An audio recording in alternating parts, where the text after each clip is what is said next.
Yeah. I think that's, of course, that's not just a singing or worship leading tool. I think everybody needs to do that, especially now, Mm-hmm. knowing your audience, knowing what's expedient. But we're always looking to put the aspirin in the applesauce, right? So, like, I just, where do we agree? I'm always looking for the agreement for where, because, and it's a pride thing too. Like, there are a lot of people, I'm sure, who are just like, this is what I do and this is who I am. If you can't accept me for who I am, then what? I really love people, and I want to really get to, I'm gonna give a secret too. I really don't even enjoy music like that. Like, I'm not a music head, you know what I mean? I enjoy music, but I'm not, if people, did you hear the new? No, I didn't. I'm in here trying to keep these dishes from power. But like, I love people, and it's always been more of a vehicle than the destination for me anyway. So it's like, I really want to get to the destination, so I don't care what the vehicle is, if it's worship leading, if it's seminars, if it's just me and you talking on YouTube, whatever it is. I just love people, and I'm willing to lay down one of my pastors at my church was like, no greater love than this, than for a man to lay down his life for a friend, but for a man to lay down his preference. Yeah. I love to see you worship. And so I will fashion a space that you're comfortable in, so Mm-hmm. that you can get to where you need to get to. And then in the process, we'll crush up a little bit of aspirin, and Mm-hmm. we'll put it in there just so we can all, Yeah. be healthy and whole together. But it's important. Knowing your audience is important as a parent. Mm-hmm. I can't talk to my kids like I talk to my husband. Usually when I talk to them, I get down to where they are, because I don't want you to feel like I'm this authoritative kind of thing. No, tell me, okay, what happened? Yeah. Why did you hit him like that? You know what I mean? You don't have to look up to me you know, for reprimanding, but no, this is a relationship that I want to foster, and I really want to understand you, and I Yeah. really want to listen. So it's so important to know your audience and to know who's in the room, from, especially, in the Black church, we have so many different, I don't want to say rules and regulations, but that's what it is. So some churches you can't wear pants, some churches they don't allow makeup, some churches, whatever, that you got to wear a dress Mm-hmm. down, you know What a so train.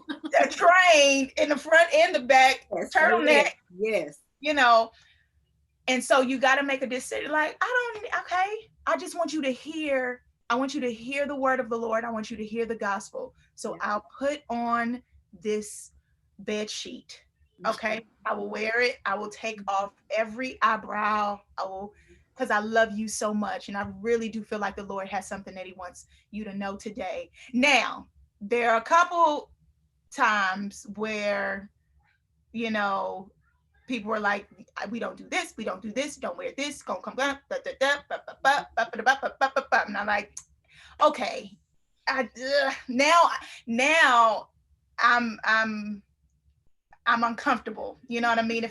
I'm fine with whatever, but there were a couple where it was just like, what? Okay, mm-mm, no, but Maybe this is just the Lord saying we're going to say no to this invitation. yeah, yeah, and that's fine too. You don't have to say yes to everything. And then I was just going to add too, as far as knowing your audience, um, it's important to really know your audience too. Those of us who have the privilege of serving in local churches, getting to really know the people that you are in community with.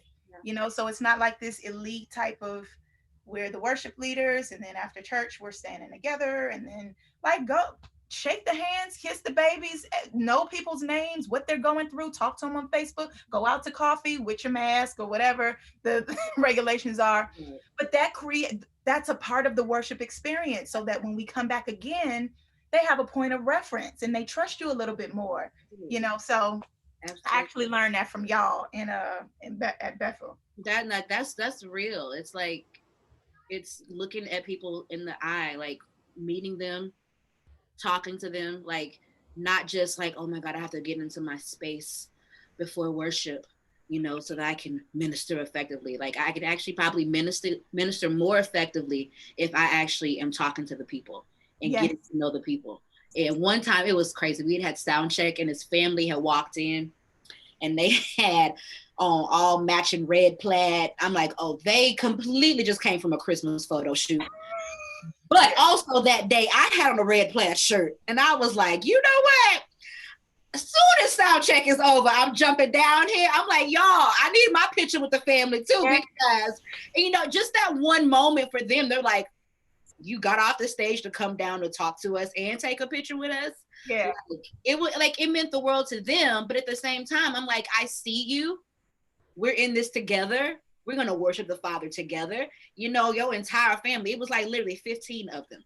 Like, Wow. all of them red plaid. I was like, oh, here we are together, y'all. But it, like, that is what builds community, like what you were saying. Like, that's what really fosters here we are to worship together. You know, Yes. It's not just us worshiping. We're doing something, doing the performance, and y'all are just watching us. But when I can connect with you at that level, now you know, hey, actually, I'm a part of this too. And I can engage in worship as well and not just watch you do it for me. Absolutely. It creates so much freedom. And that's one of the assignments I think I have at my church as well, to just break down every single barrier of what people think worship is or what it looks like, you know. And we have kind of like our setup, and people, we have these little X's that we're supposed to stand on, and they already know, like, I can't. I got to move, right? But we've gotten a little bit more flexible, you know, with that. But like, if the Lord illuminates somebody to you that needs to be prayed for, I'll drop the mic in a minute and go all the way up to the theater seats and make it happen. Because like you said, that's the most important. I see you, and the Lord sees you. They'll be fine. The music, we got enough people up here who can keep it going. But like, whatever he says, do, you know, in wisdom, of course, being led by the Holy Spirit, do it. It's all worship, speaking, the singing, the praying for, the hug, you know, it's all a part of the worship experience. Paying for somebody's coffee. Literally. You never know how that makes an imprint on people's lives. Absolutely. Yep. Absolutely. Absolutely. I totally agree. Let's see the actual questions that I wrote down. I have cotton candy grapes too. That's what I've been eating this whole time. Have you had them? Oh, yes, I have. And I was actually just talking about them yesterday. You were? Yes. I So freeze them. I put them in the freezer and then. yep. Frozen grapes are like the bomb.com. Are, Um, we answer kind of those two questions. Going to the diverse environments. Uh-oh. Yes. Amen. Here we are today. How have you navigated being true to who you are, given your diverse environment? I figure your environment is a lot more diverse than mine. Mine is embracing diversity now, but you have a little bit more diversity-ish, probably more than we do.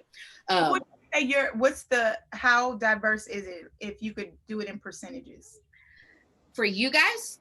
For you. Compared to us? I think for us, woo, I would probably say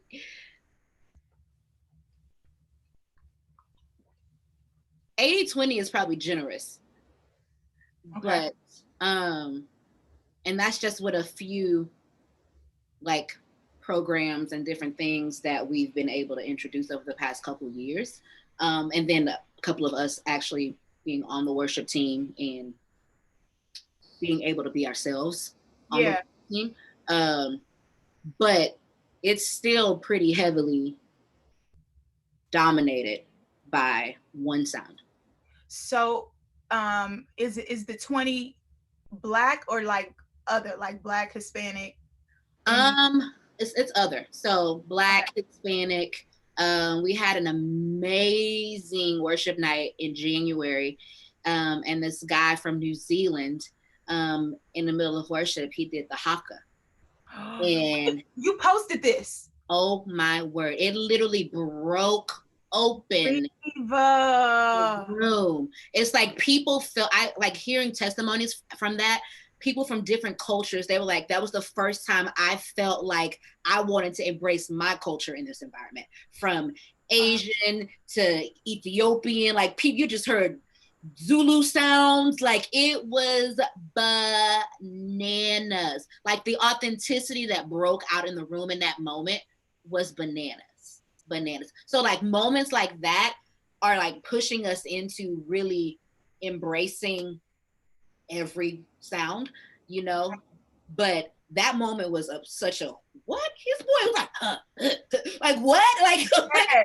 Like literally. And then we had like this Hawaiian family in the choir, and they lost it, and they got up there and they started like it was Oh bananas. my God, it was just now. It was bananas. And then out of that moment went into this tribal all hail King Jesus. Naya. You Like, have to repost that. I will repost it. I will. Please repost that. We, oh gosh. Okay, I'm gonna answer your question. Mm-hmm. But also, and we need each other. Yeah. This is not a, you know, an affirmative action kind of, okay, we see that we've been heavy on this side, so we're going to let you go. Yeah. I need you and you need me. Yeah. I was telling somebody the other day, the way that I see that we should be is arm in arm, back to back, right? Just everybody, the different cultures, the different colors, the different, all the things, right? I have a vantage point that I can see. So I can fight on this end and I can see what needs to be done. And I can, okay, there isn't enough happening in our educational system for Black and brown people. Okay, y'all got your support. I don't need you to fight it for me, but I just need to know that you're there as I fight, right? And so, but you, as my white brother and sister, that you see that there's an issue here, and I can kind of see it. I can't fully see it because that's not my full vantage point, but I can kind of see it, and I can help you when I can. But you got my support, right? But I think part of the issue of today, and I hate to get this, we're going to come back around to what you were saying, is you can't tell me that I'm not seeing what I'm seeing. Yeah. You know what I mean? Like I'm seeing and experiencing what I'm seeing and experiencing. I just need the support, right?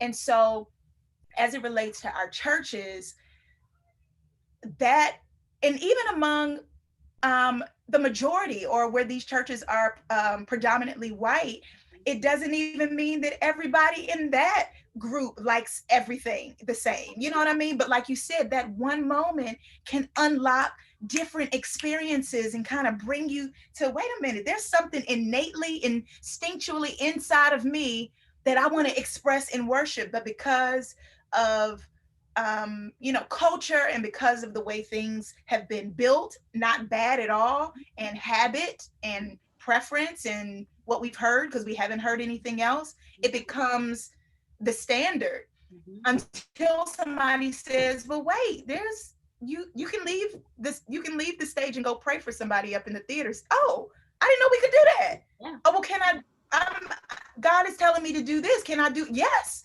be you know? And so, like you said, we are a lot more in our congregation. I'm going to call. I love you so much. You need to talk to me. Can I talk to you a little bit later? I'm going to be done in a second. And in 1 second, I love you, okay? But we're going to take a nap, and I don't want to, because I'm going to dream about Pennywise. I don't want you to dream about Pennywise. So what you can do, you can go out there. You don't even have to take a nap. Okay. You two, I was waiting for it to happen. Every parent that I have ever been on a Zoom call with, that moment happened. I was afraid. You've seen that door open a couple times, and I just gave a little. or I'll mute myself and just be like, if you don't get out of this room right now. But pause, her kids and her husband are the most hilarious family on the face of the planet. That's a whole nother situation, conversation for a whole nother day. They are hilarious. But